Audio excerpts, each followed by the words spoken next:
Good morning, friendships! Today's recipe, meron tayong sardinas, sarsialo. Yan. Lagay tayo ng mantika. Mabilisang ulam to at napakadali. Kaya pwede nyo lang gawin anytime, anywhere. Nagapura na kayo at wala pang ulam na ready. So, lagyan natin ng bawang.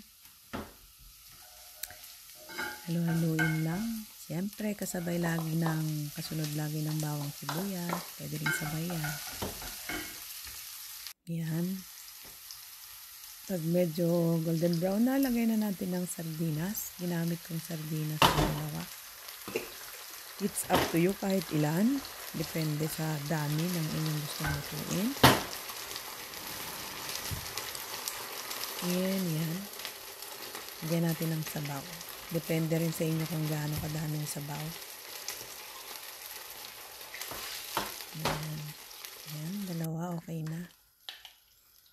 Tapos, hayaan nating kumulo maya-maya. Lagyan natin ng black pepper. And konting asin. Para mamaya tingnan kung okay lang, dagdagan, kung kulang. Yan, nakulo na pero pakuluin pa natin konti, mga 5 minutes, ganyan. Yan, ready na. Pwede na natin lagyan ng itlog. O, di ba ang dali? 10 minutes, meron ka ng ulam. Speeding ulam.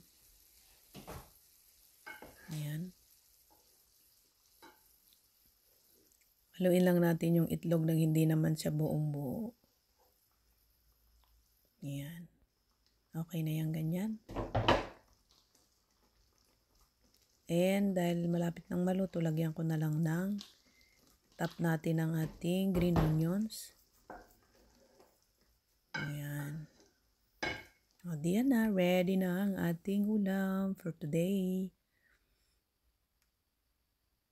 And tikiman na. Meron na tayong ready kanin. Siyempre, partner niyan. Sarsyado may kanin. Yan. Sandukin natin ang ating sarsyadong sardinas at tikman. Yan. So, kain na.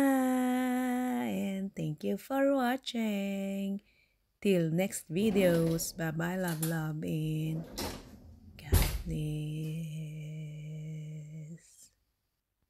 Ay, PS pala. Hindi ko pa pala natikman. Tikman natin. Yummy. O, diba? Perfect sa kanin. Pwede rin i-ano to palaman sa tinapay. Kahit pandesal ba. O yung ating tasty bread. Try nyo. Masarap. Yan. O, diba? Yung ating spring onions. Nilagay lang natin on top. And that's it.